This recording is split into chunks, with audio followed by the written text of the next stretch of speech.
Vous écoutez Europe 1, il est 9h30. Le journal des médias avec Thomas Joubert. Bonjour Thomas. Bonjour, à la une ce matin, Michel Drucker va monter sur scène. L'émission d'Alessandra Sublet pourrait quitter la Tour Eiffel en cas de reconduction et une nouvelle crise à la rédaction de Charlie Hebdo. Et on commence avec Michel Drucker qui se lance dans le One Man Show. C'est une information de l'Express que nous a confirmé l'animateur ce matin, l'animateur de France 2 qui prépare donc actuellement un spectacle intitulé Seul avec vous pour célébrer ses 50 ans de carrière. Il s'agira du récit de sa vie avec beaucoup d'humour et même des interactions avec le public. Michel Drucker précise à l'Express qu'il n'est pas humoriste et évoque davantage un tête-à-tête entre un conteur et son auditoire. Une tournée de 50 dates partout en France est prévue dès janvier prochain. Les premières représentations se feront à Rennes et la tournée pourrait s'achever au Bouffe parisien. France 2 réfléchit à faire évoluer l'émission d'Alessandra Sublet. Un soir à la Tour Eiffel a réalisé de bons scores d'audience ces dernières semaines. Selon le producteur Pierre-Antoine Capton, France 2 réfléchit à une nouvelle version pour la rentrée, toujours en deuxième partie de soirée. Alessandra Sublet pourrait quitter la Tour Eiffel pour des questions de coût. Pierre-Antoine Capton a reconnu que le décor n'est plus adapté à l'émission. Il s'exprimait dans la médiasphère sur LCI. Au démarrage, ça nous a amené un symbole. Je pense que c'est la plus belle émission du PAF. Aujourd'hui, c'est complètement déconnecté du programme qu'on réalise. Ça coûte 3 fois plus cher qu'une émission à la Plaine-Saint-Denis en termes de technique. Là où on s'est sans doute trompé sur les premières semaines d'émission, c'est qu'on a voulu faire une émission de pur divertissement et on s'est rendu compte que le public de France 2 en deuxième partie de soirée avait plutôt envie d'être informé et d'avoir des choses, des débats d'actualité. On n'était pas du tout dedans. On s'est vu avec Thierry Tullier cette semaine. On a discuté autour de ça. Il y a la volonté de continuer avec Alexandra en deuxième partie de soirée. Ça pourrait être cette émission-là, ça pourrait être autre chose. L'idée, c'est qu'aujourd'hui, on travaille sur cette case. On s'est rendu compte qu'avec Disparu et des fictions avant, l'émission marchait très bien. Pourquoi on ne s'appuierait pas un petit peu plus sur les programmes de France 2 pour retravailler l'émission? C'est les discussions qu'on a avec France 2 en ce moment. On va voir ce que ça va donner.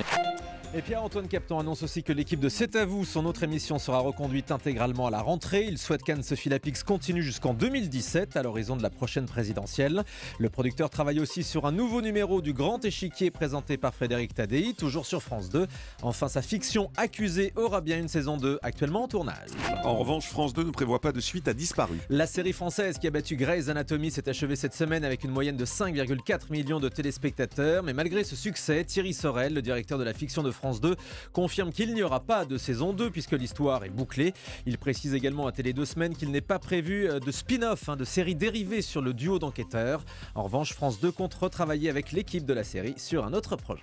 Et puis Fort Boyard va connaître de nombreuses nouveautés cet été. Les tournages commencent ces jours-ci. Le Parisien révèle ce matin que l'émission sera rallongée de 20 minutes. La production a donc imaginé de nouvelles séquences. Chaque semaine, d'anciens candidats cultes animeront une épreuve. Comme on vous l'avait annoncé, on retrouvera Fauve-Auto dans le rôle de Fauve la tigresse, mais aussi Pascal Olmeta, Élodie Gossuin, Moundir, Ariane Brodier et Brahim Zeibat. Parmi les nouvelles épreuves, le Boyard Stadium où il faut marquer des paniers de basket face à un ventilateur géant, la roue humaine où le candidat sera attaché sur une roue et devra attraper des objets avec ses dents en passant dans l'eau, ou encore la cellule des hamacs. L'émission est toujours présentée par Olivier Mine. Une nouvelle crise à la rédaction de Charlie Hebdo. La journaliste Zineb El Razoui a reçu cette semaine une convocation préalable à un licenciement pour faute grave. Selon Le Monde, la reporter se dit choquée et scandalisée par cette mise à pied. Placée sous protection policière, elle explique qu'elle n'a pas pu travailler normalement depuis les attentats de janvier.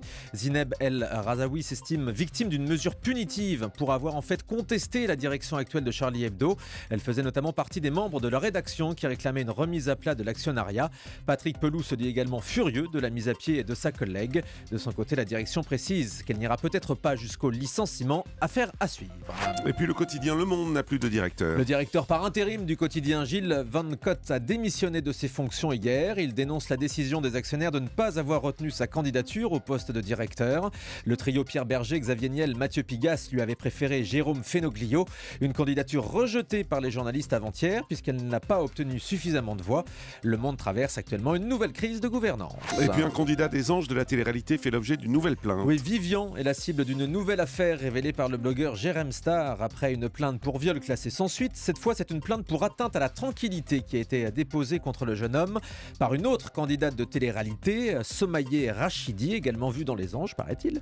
Vivian aurait dévoilé les numéros de portable de la jeune fille sur les réseaux sociaux. Elle aurait reçu plus de 500 SMS, plus de 1000 appels et 80 messages vocaux. Et puis les Simpsons, c'est un peu comme moi, ils perdent leur voix historique. Oui, c'est ça, oui. L'acteur américain Harry Shearer, qui prêtait sa voix à plusieurs personnages du dessin animé, n'a pas réussi à trouver d'accord avec la production pour le renouvellement de son contrat. Il faisait notamment les voix de Flanders, le voisin d'Homer Simpson, ou de Monsieur Burns, son patron, depuis la création de la série, et ce, depuis 26 ans. Allez, on vous prête une voix. vous Exactement, aussi. on termine avec le chiffre du jour. De 20 000 à 35 000 euros, c'est l'estimation du prix de la Palme d'Or du Festival de Cannes. Fabriquée par l'horloger joaillier suisse Chopard, la palme est sculptée en cire puis recouverte de 125 grammes d'or 18 carats.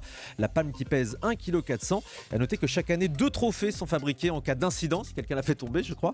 Ou alors s'il y a 2 ex-aequo au palmarès, évidemment. Merci beaucoup. Le grand direct des médias sur Europe 1. Jean-Marc Morandini.